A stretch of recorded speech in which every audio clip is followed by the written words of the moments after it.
आपकी जब बात आप करे तो मैं सुन रहा था। आप बात सच सुनना, उससे बोलने का मादा पैदा करो अंदर। अपने नेताओं की बड़ाई चढ़े, आपको टिकट तो मिल जाएगा, आप बोलोगे तो आपको टिकट जरूर मिल जाएगा, लेकिन जनता सब जानती है कि आप लोगों ने विधायकों को और जो विपक्ष में बैठे लोग हैं, हम सबका प्रयास होना चाहिए कि कर्ज मुक्त किसान बने। हम बार बार कर्ज मुक्ति की बात करते हैं, कर्ज माफी की हम बात करते हैं, हमें ऐसी योजनाएं लागू करनी है कि प्रदेश का किसान जो कर्ज मुक्त कैसे हो। विधायक सांसद हम जब यहाँ बैठते हैं, हमारे वेतन भत्तों को हम 2 मिनट के अंदर पास कर देते हैं बढ़ाने का, लेकिन किसान की चिंता आखिर कौन करेगा। किसान का बेटा जब यहाँ चुनकर मजदूरी को औद्योगिक मजदूरी के बराबर करना किसानों के लिए फायदेमंद होगा। योजना किसानों द्वारा फसल का बीमा करवाया जाता है, लेकिन बीमे का हाल क्या है। देश की आत्मा जो है वो गांव के अंदर बसती है, किसान के अंदर बसती है। तो आज अधिकारी दीर्घा में भी बड़ी उपस्थिति अधिकारियों की रहती है, क्योंकि सरकार का काम है कानून बनाना, नीतियां बनाना, लेकिन सरकार विपक्ष में इसलिए बैठती है कि एग्जीक्यूट करने का काम जिन लोगों का है वो लोग ईमानदारी से एग्जीक्यूट नहीं कर पाते, और जनता उसका फल अच्छा हो या बुरा हो वो सत्ता पक्ष को देती है। तो मैं आपसे ये निवेदन करूंगा कि जो भी योजना है उनका एग्जीक्यूशन समय पे हो। माननीय सभापति महोदय, सीमा पर शहीद हुआ जवान, खेतों में आज दुखी है किसान, फिर भी अन्नदाता कह रहा है कि मेरा बात मान। बहुत बड़ी बात है। आज किसान जो से हृदय तैयारी कहीं देखने को मिल रही है देश के अंदर, तो किसान के अंदर मिल रही है। आज सत्ता पक्ष के लोगों ने भी बहुत सारी बातें कही, किसान के उत्थान की, दिल्ली की सरकार को कोसा, अपना राजधर्म निभाया।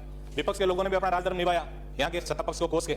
लेकिन मैं तो हालांकि नया व्यक्ति हूं, पहली बार विधानसभा के अंदर चुन के आया हूं, लेकिन मैंने एक चीज देखी कि बजरी की माफियाओं की बात यदि हम करें, हम परिवहन घोटालों की बात करें, पक्ष और विपक्ष को एक जार्जन पर बैठे हमने देखा, और पूरे प्रदेश ने देखा कि किस तरह पक्ष और विपक्ष की जुगलबंदी ने इस प्रदेश के अंदर कई उदाहरण पेश किए। तो क्यों ना इस किसान के इस महत्वपूर्ण मुद्दे पे, कृषि के इस महत्वपूर्ण मुद्दे पे हम ईमानदारी से प्रयास करें कि योजना चाहे केंद्र सरकार की हो और चाहे योजना राजस्थान सरकार की हो, उन योजनाओं से किसानों को अधिकाधिक लाभ कैसे मिले। प्रधानमंत्री जी ने भी बड़ी बातें सत्ता में आने से पहले कही कि किसान की आय को दुगनी करूंगा, हर व्यक्ति के खाते में 15 लाख रुपए आ जाएंगे। और हमारे कांग्रेस के अध्यक्ष राहुल गांधी जी ने भी बात कही कि 1 2 3 4 5 6 7 8 9 10 तक गिनती होगी और किसानों का सारा कर्जा माफ हो जाएगा।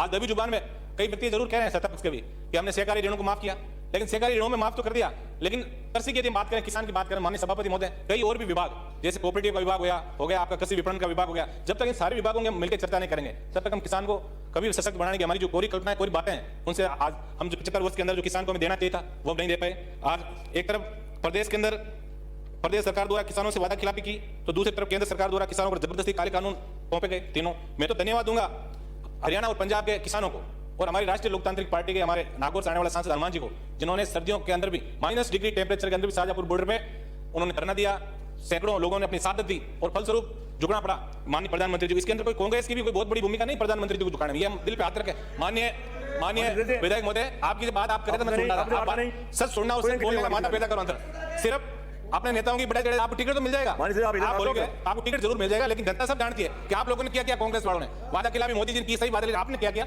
वो भी पूरा देश इस बारे में जानता है, ज्यादा कुछ कहने की जरूरत नहीं है। मैं आपसे इतना ही निवेदन आपसे करूंगा कि ERCP पे इस बार माननीय मुख्यमंत्री जी ने जो केंद्र की योजना थी, बहुत बड़ा पैसा आना चाहिए था, नहीं आया, फिर भी 12,500 करोड़ का कल मैंने पढ़ा बार, मुझे बड़ी खुशी हुई। अच्छे काम के लिए मुख्यमंत्री जी धन्यवाद भी देंगे। तो किसान के संपूर्ण कर्ज माफी के लिए भी सारे कांग्रेस विधायकों को और जो विपक्ष में बैठे लोग हैं, हम सबका प्रयास होना चाहिए कि कर्ज मुक्त किसान बने। हम बार बार कर्ज मुक्ति की बात करते हैं, कर्ज माफी की हम बात करते हैं, हमें ऐसी योजनाएं लागू करनी है कि प्रदेश का किसान जो कर्ज मुक्त कैसे हो। आज क्यों बड़े व्यापारियों को कर्ज लेने की आवश्यकता नहीं है, और कर्ज लेने की आवश्यकता हो तो उसको आसानी से कर्ज मिल जाता है। आज किसान की यदि हम बात करें, सहकारी सिस्टम के अंदर जो कोऑपरेटिव अल्पकालीन ऋण जो मिलते थे किसानों को, वो भी बंद हो गए, डिफॉल्टर की श्रेणी में किसानों को डाल दिया। आज जो किसान की हालत है उस पर हम ईमानदारी से चर्चा करके, और ऐसा कोई यहाँ से कोई मक्खन निकल के जाए जिससे किसान को महसूस हो कि सरकारें और सरकारों में बैठे लोग हमारे प्रति संवेदनशील है, तब तो इन चर्चाओं का कोई ना कोई बहुत बड़ा महत्व निकल आएगा। माननीय सभापति महोदय, आज MSP आज किसान की सबसे प्रमुख मांग है, लेकिन कोई भी इसके लिए तैयार नहीं है। विधायक सांसद हम जब यहाँ बैठते हैं, हमारे वेतन भत्तों को 2 मिनट के अंदर पास कर देते हैं बढ़ाने का, लेकिन किसान की चिंता आखिर कौन करेगा। किसान का बेटा जब यहाँ चुन के आता है देश की और प्रदेश की सबसे बड़ी पंचायत में, तो ये हमारा नैतिक कर्तव्य है कि हम ऐसी बातें, कोई ना कोई ऐसी नीतियां प्रदेश और देश के अंदर लागू जिससे हमारे किसान आज आए दिन आत्महत्या कर रहे हैं। आज किसान दुखी हो रहा है, उसकी जमीन नीलाम हो रही है, सरकारें कहने को चाहे कुछ ही कहो। यदि मैं नागौर की बात करूं, अभी कई कलेक्टर के माध्यम से कई प्राइवेट बैंकों ने किसानों की जमीनों की नीलामी के आदेश लेके आगे किसानों को बेघर कर दिया। तो माननीय सभापति महोदय, आप बड़े संवेदनशील हैं इस मामले में, सरकार को इसके लिए भी निर्देशित करें, ऐसे जो भी प्रकरण है उन प्रकरणों के ऊपर भी रोक लगे।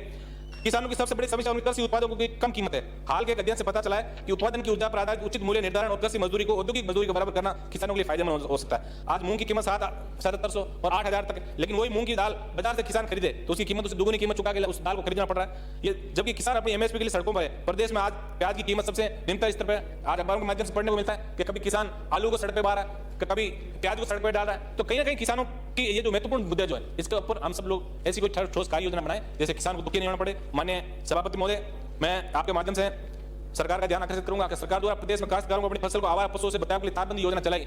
मैं माननीय मंत्री जी विराजमान है, इसके लिए इसका जो राइडर है इसको बैठाएं और हमारे जैसे कई पहाड़ी क्षेत्र है या जैसे कहीं पत्थर की कच्चे पत्थर की इजीली उपलब्धता है, वहां मैं मांग करूंगा तारबंदी की जगह यदि वो दीवार बनाना चाहता है तो उसको भी इस योजना के अंदर उसको लाभ मिले, ये मैं आपके माध्यम से मैं मांग करूंगा। माननीय सभापति महोदय, प्राकृतिक आपदा, अतिवृष्टि, ओलावृष्टि और पाले आदि से फसल को नुकसान की भरपाई तो प्रतिवर्ष फसल बीमा योजना अंतर्गत किसानों द्वारा फसल का बीमा करवाया जाता है, लेकिन बीमे का हाल क्या है? मैं नागौर की बात करूंगा मंत्री महोदय, आपने एक पर्सन के माध्यम से मुझे अवगत कराया था कि 1 महीने के अंदर उन किसानों को फसल बीमा का लाभ दे दें, लेकिन एसएलबीसी की मीटिंग हो गई, लेकिन आज तक वो प्रकरण दिल्ली के अंदर पेंडिंग पड़े क्योंकि उनका पोर्टल हम लोग खोल नहीं सकते। तो इसके अंदर भी कोई ठोस कार्य योजना आपकी बने। मैं सीधा ही, मुझे पता है सभापति महोदय अभी समय का कह के मुझे बिठा देंगे, इससे पहले मैं मेरे इलाके की जो महत्वपूर्ण मांग जो है, जो 2 मिनट के अंदर आपके माध्यम से मैं मंत्री जी से कहना चाहूंगा कि माननीय मंत्री महोदय, एक तो प्रत्येक उपखंड मुख्यालय पर किसान भवन का निर्माण करवाया जाए।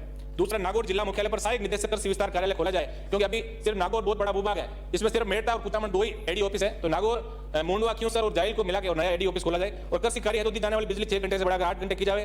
क्योंसर विधानसभा क्षेत्र में रिक्त पड़े कृषि प्रयोगशालाओं को भरने और नागौर में बहुतायत में उत्पादित होने वाले मसाला उत्पादकों के लिए नागौर जिला मुख्यालय पर हाट बाजार स्थापित करने की भी मैं आपके माध्यम से मंत्री जी से मांग करूंगा। पशुपालन के लिए मैं मंत्री जी से मांग करूंगा। हम जैविक खेती की बात अभी गंगानगर से आने वाले माननीय विधायक ने बहुत अच्छी बात की, लेकिन जब पशुपालन धीरे धीरे इतना घट रहा है तो जैविक खेती हम करेंगे कहां से?